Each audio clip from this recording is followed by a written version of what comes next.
मैं तुमसे सिर्फ 3 सवाल पूछूंगा और अगर तीनों का जवाब यस हुआ तो ये वीडियो तुम्हारे लिए है। कभी रात को नींद नहीं आती, कभी पुरानी बातें बार बार दिमाग में चलती रहती हैं, कभी एक छोटी सी प्रॉब्लम को इतना सोचते हो कि वो तुम्हारे दिमाग में पहाड़ बन जाती है।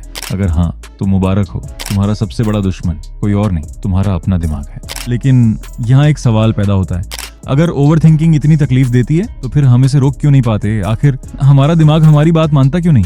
सच तो ये है, ओवर थिंकिंग एक आदत नहीं, एक ट्रैप है। और इस ट्रैप की सबसे खतरनाक बात ये है, जितना तुम इससे बाहर निकलने की कोशिश करते हो उतना ही ये तुम्हें अपनी तरफ खींच लेती है। सोचो, एक छोटा सा मसला होता है, तुम उसका हल ढूंढने बैठते हो, लेकिन कुछ देर बाद तुम हल नहीं ढूंढ रहे होते, तुम सिर्फ सोच रहे होते हो। और फिर एक सोच दूसरी सोच को जन्म देती है, दूसरी तीसरी को, और देखते ही देखते तुम्हारा दिमाग एक ऐसी कहानी बना देता है जो शायद कभी हकीकत में होने ही वाली ना हो।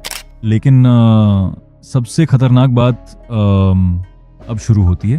कभी नोटिस किया है, जब तुम किसी बात को भूलना चाहते हो तभी वो बात सबसे ज्यादा याद आती है। आखिर ऐसा क्यों होता है?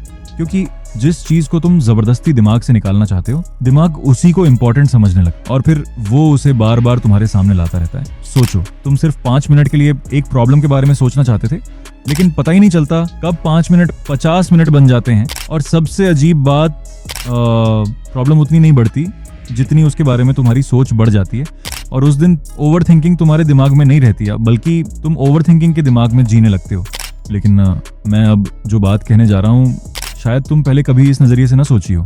ओवर थिंकिंग का सबसे बड़ा नुकसान ये नहीं कि तुम ज्यादा सोचते हो, बल्कि ये है कि तुम जीना कम कर देते हो। सोचो, कितनी दफा तुमने सिर्फ इसलिए कोई फैसला नहीं लिया क्योंकि तुम उसके अंजाम के बारे में पहले ही डर गए? कितनी दफा तुमने किसी को मैसेज नहीं किया सिर्फ इस खौफ से कि पता नहीं वो क्या सोचेगा? और कितनी दफा तुमने अपनी खुशी सिर्फ एक व्हाट इफ के हवाले कर दी? अगर मैं तुमसे कहूँ कि ओवर थिंकिंग तुम्हारी जिंदगी बर्बाद नहीं करती, तो शायद तुम मेरी बात पर यकीन ना करो, लेकिन ये तुमसे एक ऐसी चीज छीन लेती है जो दुनिया की कोई ताकत वापस नहीं ला सकती, और वो है मौका। सोचो, कितनी दफा तुमने सिर्फ इसलिए कोई कदम नहीं उठाया क्योंकि तुम परफेक्ट वक्त का इंतजार कर रहे थे? कितनी दफा तुमने अपना फैसला बदल दिया सिर्फ इस डर से कि लोग क्या कहेंगे? और कितनी दफा तुमने अपनी ही खुशी को रोक दिया सिर्फ उन बातों की वजह से जो असल में कभी हुई ही नहीं? सबसे अजीब बात पता है क्या है? ओवर थिंकिंग तुम्हें फेल नहीं करती, ये तुम्हें कोशिश करने से पहले ही हरा देती है। और जब इंसान कोशिश करना छोड़ देता है तो उसकी सबसे बड़ी हार उस दिन नहीं होती जब वो फेल होता है, बल्कि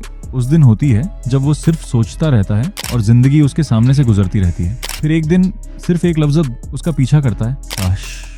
यहीं ओवर थिंकिंग जीत जाती है, क्योंकि वो तुमसे तुम्हारा आज नहीं छीनती, वो तुमसे तुम्हारा मुस्तकबिल छीन लेती है। लेकिन यहाँ एक बात समझना बहुत जरूरी है, ओवर थिंकिंग को रोकने के लिए तुम्हें अपनी सोच से लड़ना नहीं है, क्योंकि जितना तुम उसे चुप कराने की कोशिश करोगे वो उतनी ही जोर से वापस आएगी। असल राज कुछ और है। जब दिमाग में हजारों सवाल चल रहे हो तो उन सब का जवाब ढूंढना जरूरी नहीं होता। कभी कभी सिर्फ एक कदम उठाना ही काफी होता है, क्योंकि एक्शन वो जवाब दे देता है जो सोच कभी नहीं दे सकती। याद रखना, ओवर थिंकिंग का सबसे बड़ा इलाज परफेक्ट जवाब नहीं, बल्कि पहला कदम होता है। और जिस दिन तुमने सोचने से ज्यादा करना शुरू कर दिया, उस दिन ओवर थिंकिंग तुम पर नहीं, तुम ओवर थिंकिंग पर हुकूमत करना शुरू कर दोगे।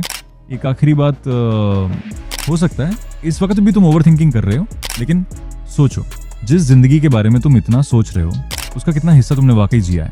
शायद मसला ये नहीं कि तुम्हारे पास वक्त कम है, मसला ये है कि तुम्हारा ज्यादा वक्त सिर्फ तुम्हारी सोच खा जाती है। और याद रखना, जिंदगी का सबसे बड़ा चोर वक्त नहीं होता, कभी कभी वो तुम्हारा अपना दिमाग होता है।